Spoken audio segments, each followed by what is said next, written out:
In the illustrious realm of cinematic masterpieces, there exists a gem so dazzlingly peculiar, so profoundly absurd, that it can only be described as the piece de resistance of creature features. I present to you the unequivocal triumph that is, Tremors. This cinematic tour de farce takes us on an exhilarating roller coaster ride through the arid deserts of Nevada, a place where the earth itself appears to have grown weary of human antics and decides to shake things up, quite literally.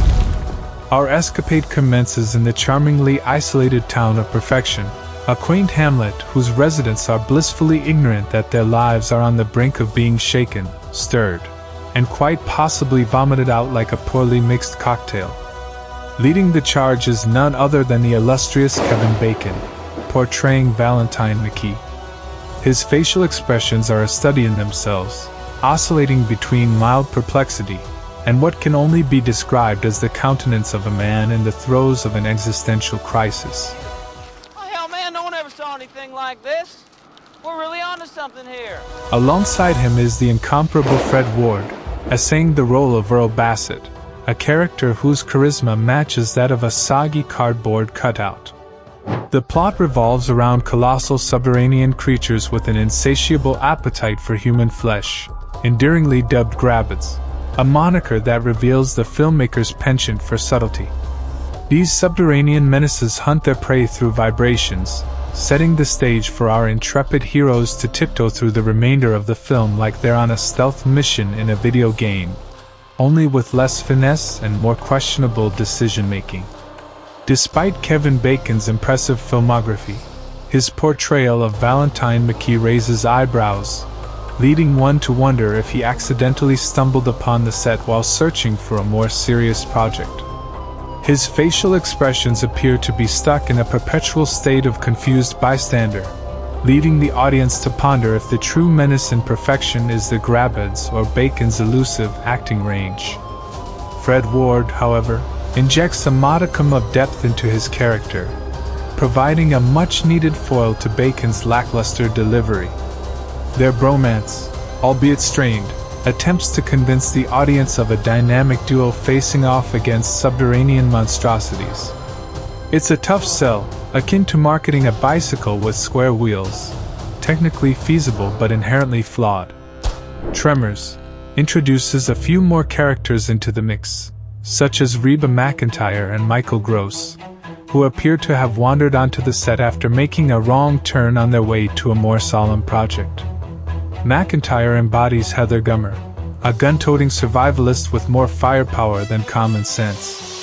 Gross, in the role of Bert Gummer, becomes a caricature of an individual infatuated with weaponry, leaving audiences to wonder if he's compensating for something.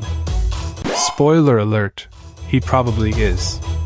The remainder of the supporting cast fulfills the crucial role of being Grabbid snacks, flitting in and out so swiftly that remembering their names becomes an exercise in futility. Let's delve into the intricate tapestry of production values, or perhaps the conspicuous lack thereof.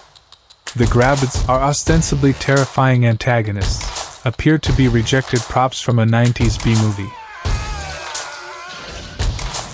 With their rubbery aesthetics and questionable movements, one wonders if the special effects team allocated their budget to lunch rather than crafting convincing monsters. The cast's ability to react to these creatures with a straight face is a testament to their professionalism, or a lack of alternative career options. The practical effects, though charming in their retro glory, leave much to be desired. Explosions manifest with the realism of a toddler playing with a toy set, and climactic scenes reach levels of over-the-top spectacle that would make even Michael Bay blush. The film's primary setting, the fictional town of Perfection, claims to be nestled in the expansive deserts of Nevada. However, the barren landscape more closely resembles a rejected set from a spaghetti western than an actual desert. It's a place where tumbleweeds roll with purpose, and the wooden facades that masquerade as buildings appear as if they might collapse under the weight of their own insincerity. Filmmakers needn't fret about getting sand in their shoes because, evidently, authenticity was not on the itinerary. Amidst the sea of shortcomings, Tremors finds redemption through its self-awareness and comedic undertones. The film unapologetically embraces its absurdity, transforming what could have been a run-of-the-mill creature feature into a delightful romp through the realms of satire. Dialogue, at times bordering on the absurd, is delivered with a certain earnestness that elicits chuckles. Damn it, now listen to me. I'm older and I'm wiser. Yeah, well, you're half right. The film's humor emanates from its refusal to take itself seriously. From implausible survival tactics to the haphazard assortment of weapons deployed against the grabheads, Tremors revels in